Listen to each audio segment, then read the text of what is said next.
I was halfway through my flight, the hum of the engines a dull comfort, when my phone buzzed. I wasn't expecting anything. My wife never texted me like this when I was away for work. Groggy and disoriented from the morning's early meeting, I unlocked the screen. "We need to talk. Now."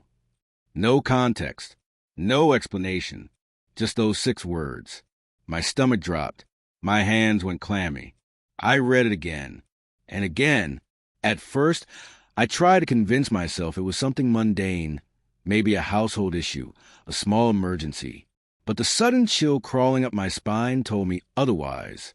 I stared out the airplane window, pretending to watch the clouds pass by, while a storm brewed inside me.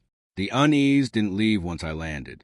Calls went unanswered, texts were delayed or vague, and when she did reply, her words felt clipped, rehearsed.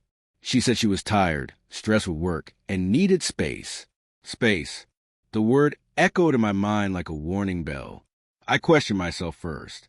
Was I imagining things? Was I being paranoid? I went through our recent interactions, searching for clues, replaying conversations in my head.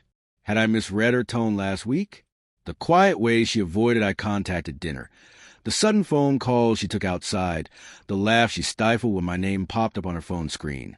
Were they signs, or was I projecting my own insecurities? The first clear sign came on the 3rd night. I was in a hotel room, scrolling aimlessly through social media to distract myself, when a message notification appeared, not from her, but from an unfamiliar number. "I miss you already. Can't wait to see you tonight." A wave of nausea hit me. My hands shook.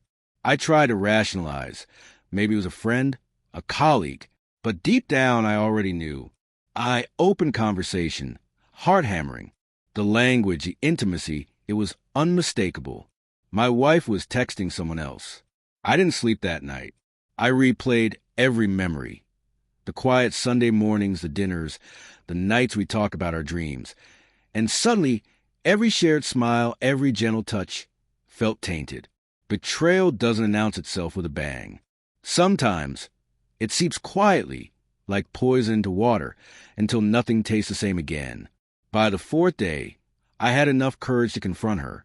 When I returned home, the apartment smelled the same, but it felt foreign, hollow, almost staged. She was sitting on the couch, scrolling through her phone, the same device that had delivered the message that shattered me. I held it out. My voice trembled, but I forced myself to speak. "Who is he?" She looked up, startled. Her face was a mixture of guilt and frustration. She swallowed hard, as if the words were trapped in her throat. It just happened," she said finally. Her eyes didn't meet mine. "I didn't plan for this. I never wanted to hurt you. I wanted to rage, to scream, to shake her. Instead, I felt a strange, quiet devastation. I realized then that love doesn't always protect you from pain. Years of trust, laughter, and shared dreams could unravel in a single message, a single choice. We spent hours talking. She explained how she felt neglected, lonely during my long hours at work, how someone else had appeared at a vulnerable moment.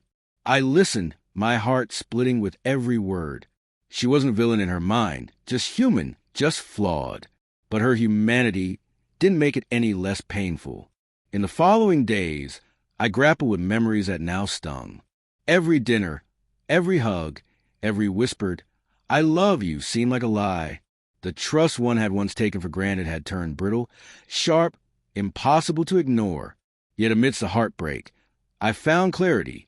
I could not stay in a relationship that demanded I forget my own dignity, that asked me to overlook a betrayal that reshaped everything I believed about us. Our parting wasn't dramatic. There were no slammed doors, no shouting matches, just quiet acceptance. She moved out slowly, respectfully. I stayed behind in the apartment that now felt painfully empty, surrounded by the echoes of love I thought was unbreakable. Sitting by the window that first night alone, I let myself feel every ounce of anger, sorrow, and disbelief. But as the hours passed, I realized that closure doesn't always come in dramatic gestures. Sometimes it comes quietly, in the act of reclaiming your life, your self-respect, and your right to heal. By morning, I felt the first glimmer of something I hadn't felt in weeks. Strength, Not the strength to forget her, not the strength to forgive immediately, but the strength to continue, to breathe, to rebuild, to believe slowly that life could feel whole again, even after heartbreak that seemed insurmountable. Her betrayal had shattered me, yes, but it hadn't broken me. And in that fragile, painful clarity, I understood the hardest truth. Some endings aren't just painful, they're necessary.